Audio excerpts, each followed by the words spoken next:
जो शांति प्रभु हमें देने वाले हैं वो शायद किसी धनवान आदमी के पास नहीं हो, वो किसी धनाढ्य आदमी के पास वो शांति नहीं होगी, क्योंकि जानते हैं यीशु जो हमें देना चाहते, जो आपको देना चाहते, हर एक विश्वास करने वाले व्यक्ति को देना चाहते, वो अलौकिक है।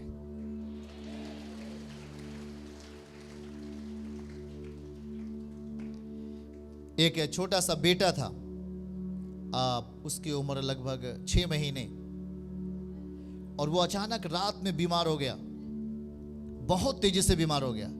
लग रहा था कि अभी बेटा मर जाएगा, ये खत्म हो जाएगा, बहुत समस्या आ गई। और जानते हैं कि उस घर के लोग ने क्या किया, और वो पति और पत्नी बेटे को बगल लिटा करके घुटने पे आ गए, और उसने कहा, प्रभु यीशु, आपने कहा अगर तू मुझसे प्रार्थना कर मैं तेरी प्रार्थनाओं को सुनूंगा। ऐसा कहने वाले प्रभु, आपकी स्तुति करता हूं। मैं विश्वास करता हूं कि प्रभु आप मेरी प्रार्थनाओं को सुन रहे हैं, और मेरे इस छोटे से बच्चे को जो बोल नहीं सकता, आप उसे चंगा करेंगे, क्योंकि उसकी बीमारियां, परिस्थितियां बेहद खराब हैं।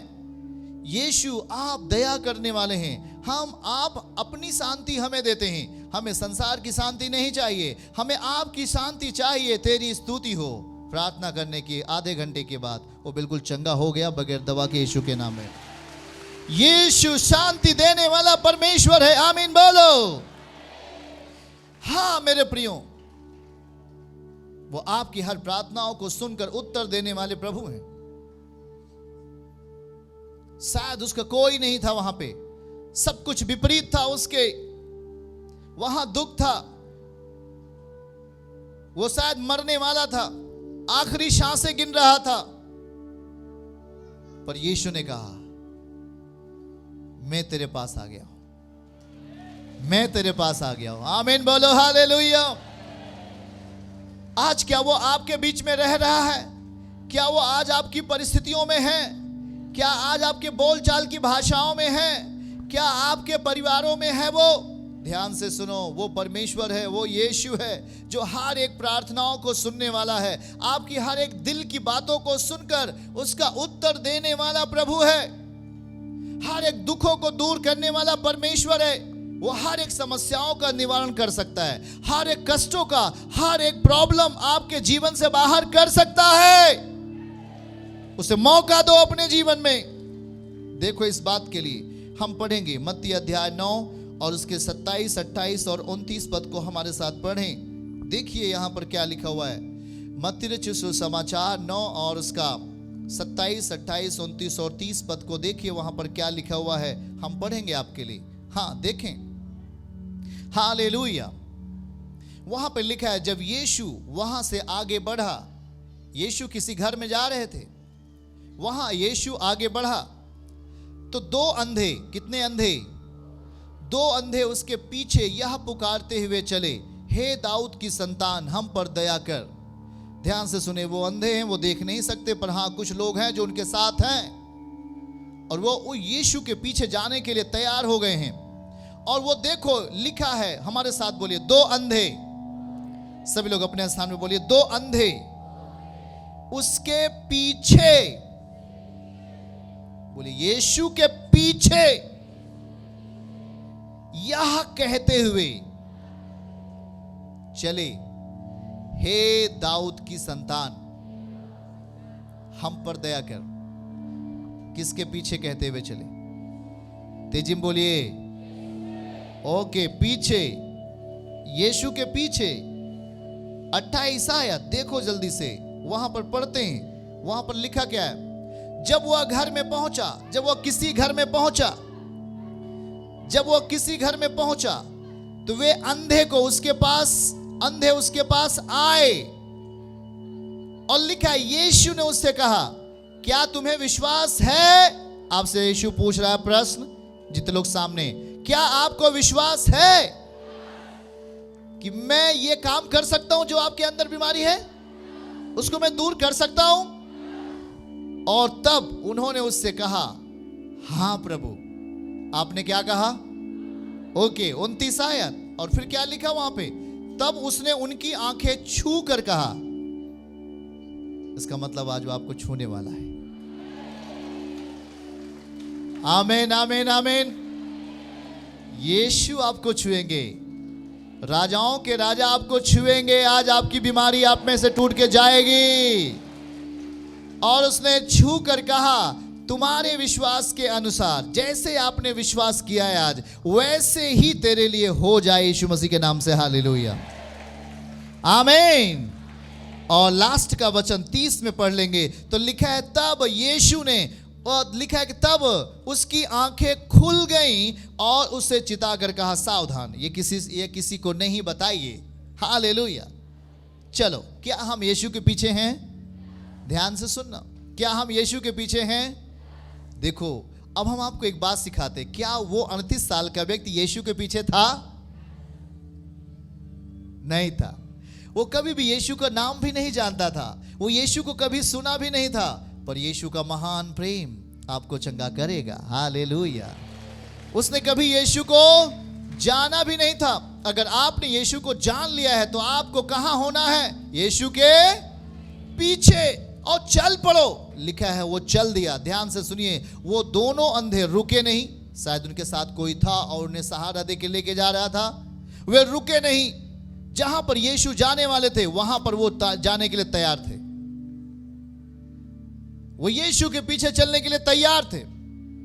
उसने मन को बना लिया, अब मुझे यीशु के पीछे चलना ही चलना है। यीशु ही है जो मुझे चंगा कर सकते हैं। यीशु है जो मेरी परिस्थितियों को बदल सकते हैं। यीशु है जो हमारे जीवन से दुखों को दूर कर सकते हैं। यीशु है जो हमारी प्रॉब्लम को खत्म कर सकते हैं। मैं अब यीशु के पीछे चलूंगा। ऊंची आवाज में बोलो, क्या आप यीशु के पीछे चलेंगे? तेजी में कहिए, क्या आप यीशु के पीछे चलेंगे? अब ध्यान से सुनिए, जब आप यीशु के पीछे चलेंगे तो आप अगर अंधे हैं तो आप देखोगे।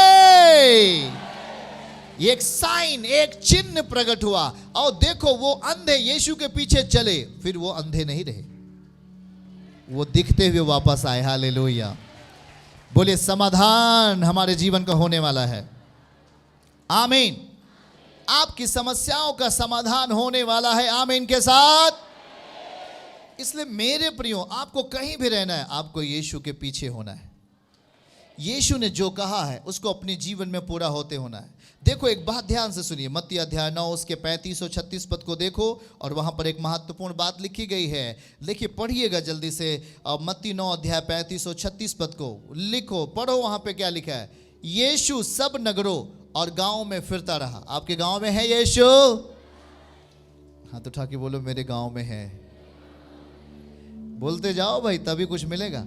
यीशु सब नगरों और गांवों में फिरता रहा, और लिखा है उनकी सभाओं में उपदेश करता और राज्य का सुसमाचार प्रचार करता। जो आज आपके सामने प्रचार किया जा रहा है, सुसमाचार प्रचार करता, और हर प्रकार की बीमारी और दुर्बलता को दूर करता रहा। हालेलुया। उसने ये नहीं कहा कि केवल मैं कैंसर को ही ठीक करता हूं, उसने कहा मैं हर प्रकार की बीमारी को,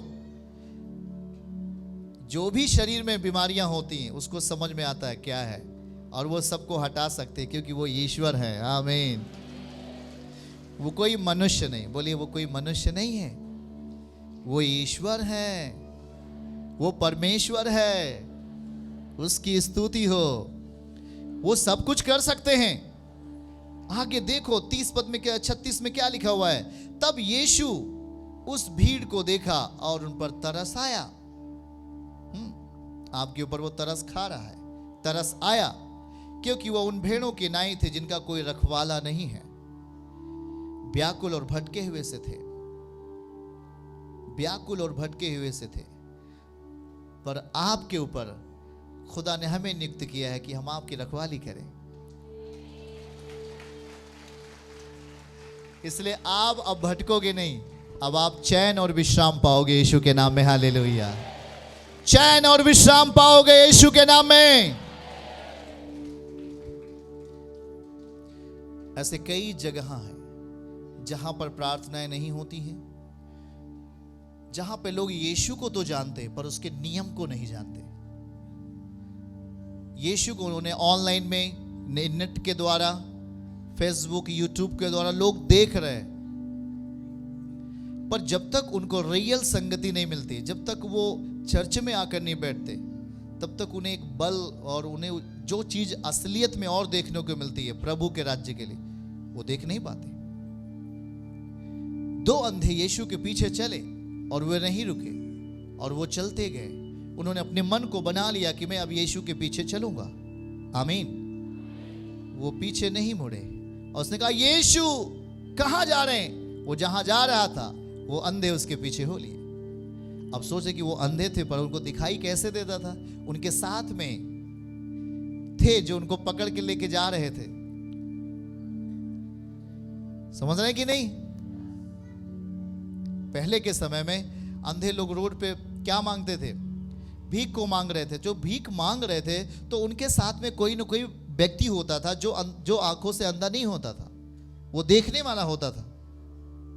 और वो फिर शाम के समय जब वो भीख मांग लेते तो शाम के समय वो जाता और उस व्यक्ति से पैसे ले लेता।